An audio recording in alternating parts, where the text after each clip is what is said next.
Hey, what's up, guys? It's Solo, back with another video of Survivalist Invisible Strain. Today I'll be covering a few things when it comes to analytics, recent updates and patches, and certain discussion boards when it comes to information covering the game. If you're new to the channel or new to Survivalist, please consider dropping a like, comment, and subscribe. And if you're already subscribed, I recommend turning on the post notifications so that you can continue to get these recent uploads. All right, let's get into it. First off, I'm gonna start off with the Steam store page. Survivalist is currently going for a buy price at $11.99. What I've noticed is that it's usually on sale around $7.99. It does offer controller support for both Xbox and PlayStation. It is not, however, currently available on PlayStation, but we'll get more into the details of that later. It is available on Xbox and PC on Windows. No Mac iOS supports or anything of that nature. What is Survivalist? Survivalist Invisible Strain is an open world colony building sim set in the zombie apocalypse, often compared to games like State of Decay, Project Zomboid, Rimworld, Kenshi, or The Sims, but with zombies. It focuses on characters and relationships, as well as survival. What's cool about this game is that all living characters in the world have names and personalities. They remember your actions, and their memories affect their mood and their opinion of you. Almost like a tall tale series or a decision-based making game. They have their own lives, they gossip, they eat, they sleep, they keep warm, they work, and they fight. It's a very good game in terms of freedom. When it comes to the Steam page, you do have some available options such as the community hub. So here you can see we click updates. The most recent update the developer has published was October 26th. So he is in the works. He just finished the German translation in the main branch. The developer is very active in his community. So if you ever have a question, I suggest posting on Steam. Here's the full change list for V265. Stop people from tearing up their clothes to bandage friends in the middle of a combat, as it takes too long and makes them vulnerable. He also fixes the bugs when it comes to trappers, who are set to auto-deposit wood sometimes, getting stuck in a loop, taking it in their inventory, and then depositing right back into the storage space. I think that's a really nice fix. A lot of the times I had an issue with that myself. Also fix error saying you need to remove cooked food when trying to cook something with a pot or a pan. So instead of having to take the pan or pot off the campfire to replace it back onto the campfire to cook, it would allow you to just take the food while the pot or pan is still remaining and you have a pot already on a campfire. You don't have to take it off and put it back on. Possible fix for guards who have other high priority tasks sometimes and not returning to them. He also has a public beta. If you want to try the latest features as they come out and help test them, it's a good idea to start using this branch. But keep in mind, because it is a public beta, the bleeding edge could be less stable. So here you have access to the community hub and to recent patches and updates. For example, here, I'm going to use the FAQ posted by Bob in 2020, but he's really focusing on language translations right now. You can see here, he also has future plans. So when it comes to his roadmap, the game has now left early access, and that was in April 25th, 2025. So not that long ago. So I can understand why the game is still growing. It just needs to reach more eyes and, be publicly displayed out there. What I've noticed since playing the game is that, it has a high curve and a low. A person plays the game and everybody's into the game, and then, they may drop off, they may stay. So in terms of future plans when it comes to Survivalist, he says here, the game has now left the early access, which means I consider it to be finished, and I am not planning on adding any more features. There are still some things I'm working on, however. such as fixing any bugs that get reported, supporting translations into new languages,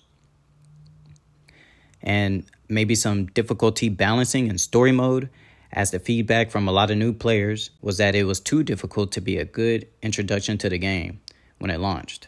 I have tweaked it a bit since then, but it might need some more changes.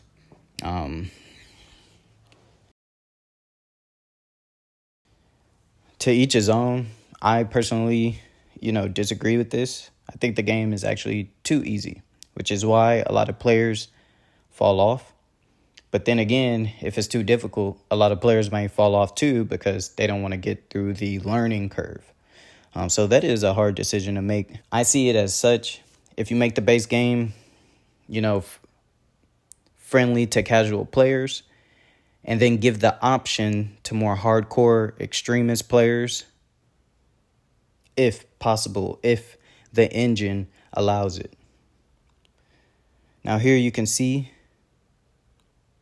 it also says console support. So console is, in the near future, hopefully sooner than later, we'll receive some support. Now that the game is out on Xbox, I might spend some time responding to some console-specific feedback around gamepad and network issues. Also, he will probably be getting into other platforms.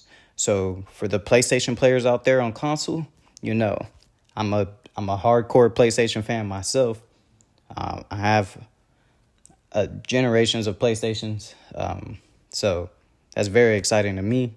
Even though I play on the PC, it's good every now and again to go chill on the couch and play on the big screen where I can just sit back and relax. But mind you, he says no guarantees of anything yet, though. So, at the end of the day, he could try as hard or fight for it as hard as he can. I do see that there's PlayStation controller support on Steam, so I don't think it's too far-fetched. But at the other end of that spectrum, it would have to be Sony, There's a lot of features on his wish list he wished he could have put into this game, but didn't feel he had the time for, and a lot of suggestions and ideas from players as well. I think this happens with all games, but there has to be a cutoff somewhere. I never intended for this game to stay in early access forever. I'm not naming names to other games. 7 days to time. And one of the benefits having a cutoff is that the mods won't have to support a target that keeps changing anymore. So they're less likely to get broken by ongoing development. As of May, so here's some new updated information that he added on to this. As of May 2025, he hasn't decided what he's going to be working on next. But there are two main possibilities. He will either start a new project, for which he has some new ideas for already, or make a sequel and implement some of those wish list features. If he does a new project, it will definitely have a lot of the DNA that Survivalist has in it still. And if he does a sequel, I think that it will be a way better improvement in terms of features for multiple reasons. He wouldn't have to worry about bugs. He wouldn't have to worry about translations. So he'll have more time to spend on features for the game. And he doesn't have to worry about changing the design. Next, we'll be taking a look at statistics. So I went ahead and went on AI mode and searched up the game and its back end. And so far, what we see here recently is that player and sales statistics, the review score is 87.1% positive with an 88% overall rating in English reviews. Total reviews is, let's just round that up to 4,000. Units sold, over 100,000. Average play time for a player is 21 hours. And the median play time for players is 5 hours. Gross revenue, you see that there. Player count, as of May 2025, average players is 405. And the peak amount of players on at one time was 762. Now we are in November, which is 6 months later. Those numbers may look different. Other Steam stats, followers, it has 19,000. Current price is $11.99, even though it does go on sale usually. And then the last update was recently, back in October, on the 26th, 2025. So let's go ahead. You can, if you want to look up these statistics yourself so you can keep yourself up to date, I would just type in said name of the game, so Survivalist Invisible Strain, and then Steam stats. And then that should pull up AI mode and all the back-end information for the game. And then you can dive into it deeper by clicking dive deeper in AI mode. And here you can see it goes into more detail a little bit. Okay, next, you can also, if you want information on the game, I recommend SteamDB. It's a database where it shows a lot of gaming, analytical and statistical data. So here you can see technologies. The game is on Unity. You can see the supported systems, the developer Bob, the publisher. Really good information to know. You can see the Steam charts, which currently has 150 players right now, and peak time usually around 220 players at a 24-hour peak, 795 at an all-time peak, so the highest. But if you look at these charts within the last week, you can see it steadily is maintaining. So I think that is good. However, it does start dropping here. But this is a week span. For the purpose of the video, to keep it short and simple, go over each category within the chart. I just wanted to do the most recent week-by-week case. However, you do have other options as going by 1 month, 3, 6 months, 1 year, or 3 years. Kind of towards the bottom of the chart, it displays an overall max as well. 2021, 2022, 23, 24, and 25. Here you can see more store data. And then you also can see its Twitch stats. And the last time somebody streamed the game on Twitch was 4.1 years ago. And then you do see the estimated growth for the game here on the right-hand side. And then here you can see monthly player breakdowns. It's the last 30 days, we're at 317. And then on May, you can see the 795 peak. When the game released in April, it was at 600. So here you can see how the game is growing and if it's worth your time or not.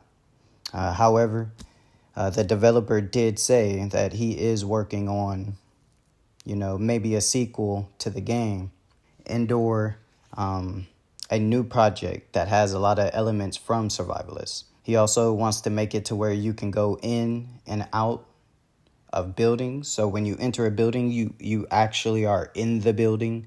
You can loot the building. There'll be spaces in the building. It just won't be an overhead view like it is currently. And he also discussed currently on this game, like the current version, that there could possibly be food spoilage and other elements to the game that makes it a little bit more, survivalistic. Anyways, that's pretty much all for today. That's all I have for now. Now it's time for you all to be in the hot seat. What do you guys think? Where do you think the future of Survivalist Invisible Strain is headed to? Do you think the developer will make a new project or, make a sequel to the game? But like I said, or like he said, he's done with this game. And also let me know what you think about this update informational video, especially if I missed any key points or discussion points. I'm just trying to get the community together so that we can discuss, and maybe, he may see it, so we can hopefully get a better version of the game in the near future. That, Bob also mentioned about creating multiplayer PvP in the game, or PvP, PvE. It's in the discussion boards. Let me know down in the comments what you guys think. And if you find this video useful at all, please drop a like and consider subscribing. Let's try to get this video to 20 likes. It really does help the channel grow. It also pushes the game out there to more people so we can have a wider player base. And that's all for today, guys. So Remember, solo doesn't always mean alone. It's surviving the noise and silence.